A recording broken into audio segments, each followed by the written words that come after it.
Ayan, good morning Luzon, Visayas, Mindanao at sa buong mundo. Isang pinagpalang umaga ng Tuesday, September 16. Ayan. Bilis po ng panahon. Hanggang umaga na sa ating pong mga kapatid na mga magang nagising. Good morning Luzon, Visayas, Mindanao. Bago tayo mag-umpisa, tayo po umawit sa Panginoon. Andugan natin siya ng papurit pagsamba sa umagang ito. Lord, you deserve the glory. You deserve the honor today, Lord God. Hallelujah. Yes, Lord God.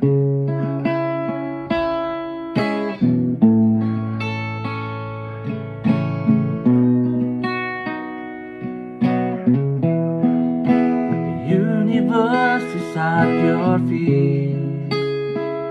Give you praise evermore.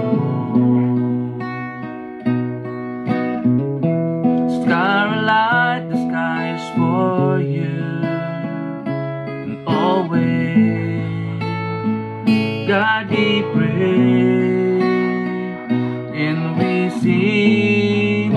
The Lord is on high. The Lord is on high. I adore you. I adore you. And there's none that compares to your majesty, oh Lord. I adore you.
Jesus, you are King forever.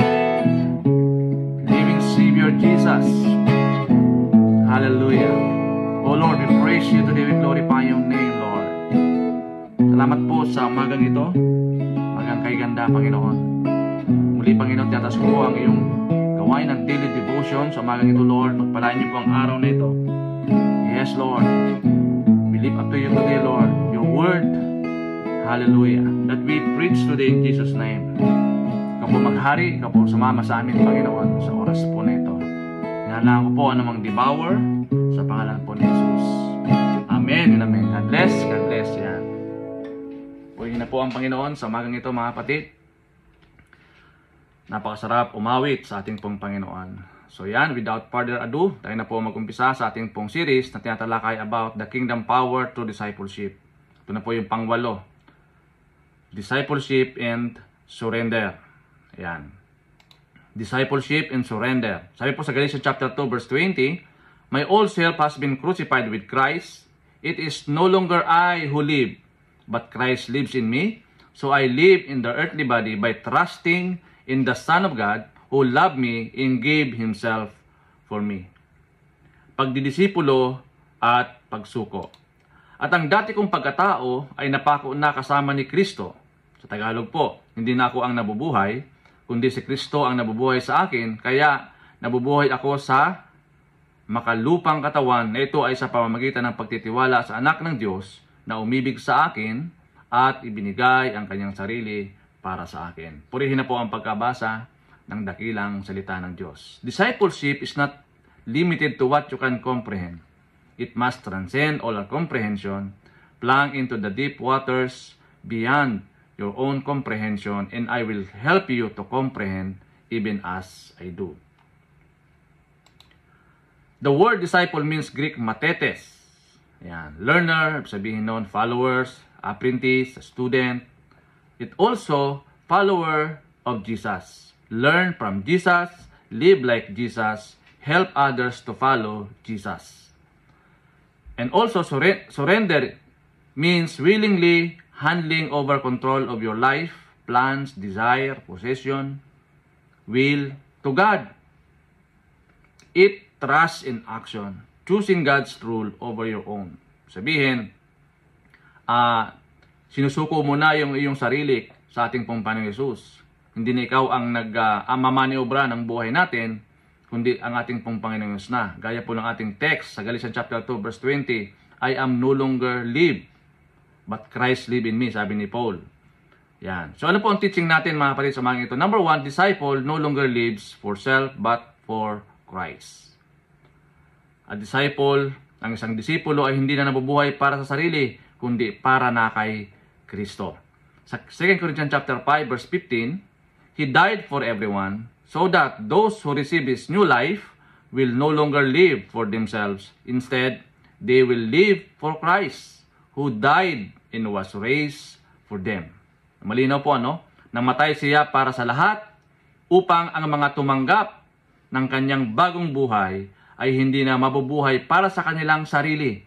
Sa halip, mabubuhay sila para kay Kristo na namatay at muling nabuhay para sa kanila.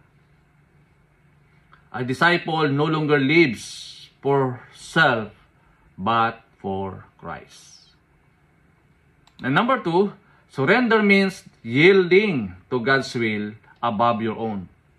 Ang pagsuko ay nangahulugan ng pagsuko sa kalooban ng Diyos kaysa sa ating sarili. Ibig sabihin, pagsuko ito 100% sa kapangyarihan ng Diyos. Kaya sabi po ng Luke chapter 22 verse 42, Father, ito po si Jesus, sabi niya, Father, I will, if you are willing, please take this cup of suffering away from me. Yet I want your will to be done, not mine. Diba? Ipinagkatiwala na po ng ating Panginoong Hesus. Sama. Oo. Sabi niya, ang nais mo ang mangyari. Ang nais mo ang mangyari. Ang gusto mo ang mangyari, hindi ang aking pong kagustuhan. Diba? Yun po ang magandang dapat natin tularan. Oo. And number 3, surrender brings freedom and transformation.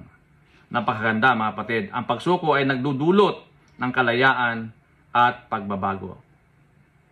Kailangan ka talaga natin isuko sa Panginoon ang ating pong sarili, ang ating buong buhay, buong pagkatao. No? Kaya sabi po ng Romans chapter 12, very familiar verse, itong Romans chapter 12, verse 1 and 2, sabi dito, and so, dear brothers and sisters, I plead with you to give your bodies to God because of all He has done for you. Let them be a living and holy sacrifice, the kind the will find acceptable. Napaganda po ng translation sa NLT. This is true the way to worship Him. Don't copy the behavior and custom of this world, but let God transform you into a new person by changing the way you think. Then you will learn to know God's will for you, which is good and pleasing and perfect. Ang pagsuko ika nga ay nagdudulot ng kalayaan at pagbabago.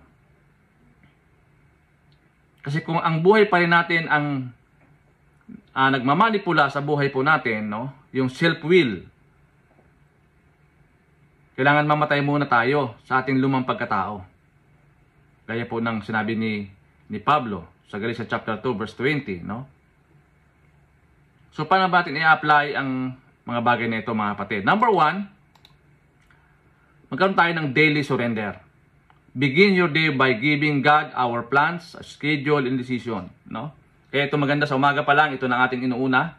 Daily devotion, daily vibrant word, no? Ito pa lagi ang ginagawa natin sa umaga, pagkagising sa umaga, no? Kailangan i-surrender natin yung ating daily routine sa Panginoon. Ipagkatiwala natin sa Panginoon, Lord, ikaw na po ang bahala sa umagang ito, sa isang buong araw. Ikaw na po ang manguna, Panginoon. Ikaw na po mag-control, Lord Diyos. Ikaw na po mag-ingat, di ba? Begin your day by giving God our plans, our schedule, and decisions. Napakahalaga po na ipagkatiwala, i-commit natin sa Panginoon lahat ng ating pong gagawin sa maghapon. Yan. And number 2, prioritize God's Word. Yan. Gaya po ng ating ginagawa, no? Inuuna po natin ang pagbubulay-bulay, pagbabasa ng salita ng Panginoon, pagsishare ng good news, no? Sa pamamagitan po ng itong platform, mga kapatid. A surrendered disciple is spend time with Scripture, not just by knowledge, but for transformation. Kailangan kasi matransform po tayo. Itong pinaka-importante, no? Magkaroon tayo ng transformation. Kaya nga, being born again is a transformed life. Di ba? Magkaroon ng 180 degrees turn around. Magkaroon ng pagbabago. Kailangan talaga na mangyari ito sa buhay natin, mga kapatid.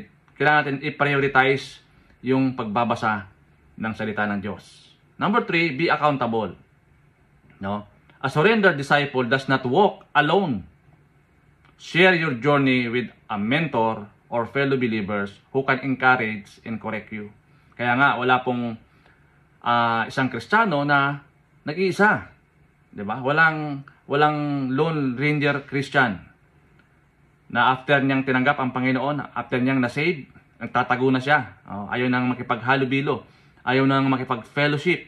Hindi po ganon. Ang pagkatawag po sa atin, mga kapatid, sabi nga dito, be accountable. Accountable po tayo, mga kapatid, sa ating pong mga kapatid, no? Lalo na yung mga kapatid natin na wala pang relationship sa ating pong Panginoon. Mahalaga na sila ay madala natin sila sa Panginoon, no? Masira natin sila ng good news, mga kapatid. Ipakita sa kanila, iparamdam sa kanila yung kabutihan ng Diyos, yung pagmamahal ng Panginoon, yung grasya ng ating pong Panginoon. Kailangan nilang maranasan ito. Hindi lamang sinasabi, bagkus ipadama natin. Be accountable, no? Be responsible, mga kapatid, na wag tayong makasarili sa ating pong buhay. Marami kasi mga Kristiyano ganun eh. Total, ligtas naman ako, bahala na sila sa buhay nila. Di ba? Hindi po ganun ang mindset ng isang tunay na Kristiyano. Kailangan meron tayong pakialam. Sa mga tao, lalo na wala pa silang relationship sa ating pong Panginoon. Meron po tayong gampanin, mga kapatid. We are saved to serve. Di ba? Kaya, mahalaga, mga kapatid, maunawaan natin ito, discipleship in surrender. Discipleship is not partial surrender, but full surrender. No? Kaya sabi po ng, di ba, sabi natin, 99.9% obedience is 100% disobedience. Yun din po dito, yung partial surrender, ay hindi po yan full surrender, mga kapatid. Paul declared that he no longer live for himself, but Christ lives in him. This means letting go of pride, control, and personal agenda. True freedom is found when we die to self and allow Christ to reign. A surrendered disciple reflect Jesus in words, in action, in lifestyle. Kailangan nagmamanifest po ito. Nakikita po ito, mga kapatid. Oo. Kaya nga, di ba, sabi natin, huwag natin itago. Huwag tayong maging self-centered Christian. Yung makasarili, no? We are accountable sa ating pong mga kapatid.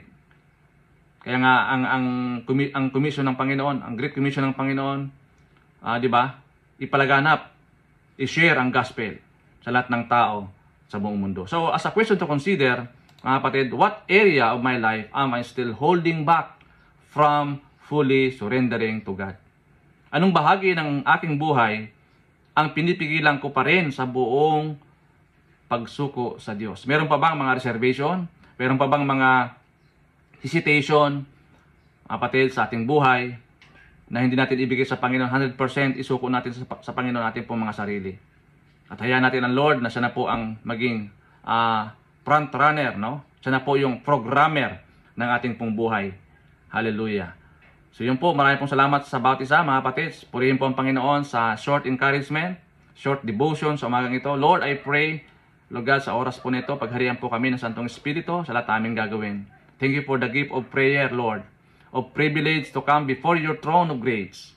Teach me to seek you daily, not on times of needs, but every season of life. Give me a heart that longs for your presence.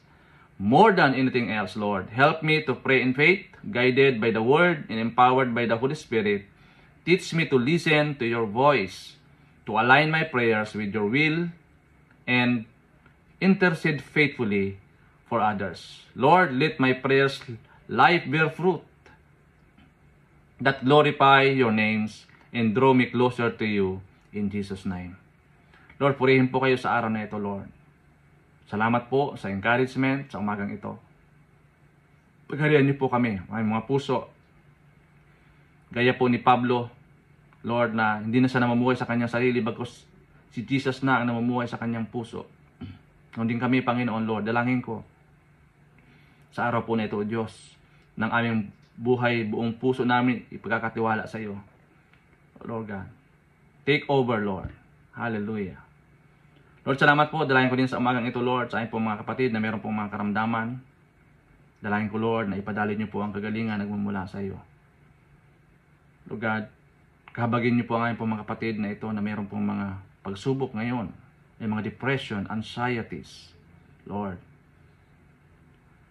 give them peace and joy, that peace that surpasses all understanding, that will guard our heart and mind in Christ Jesus. Thank you, Lord. Bless this day that you have made, and we will rejoice and be glad in it. Salamat, all the glory, honor, and praise in Jesus' name. Amen and amen. God bless po. To God be all the glory.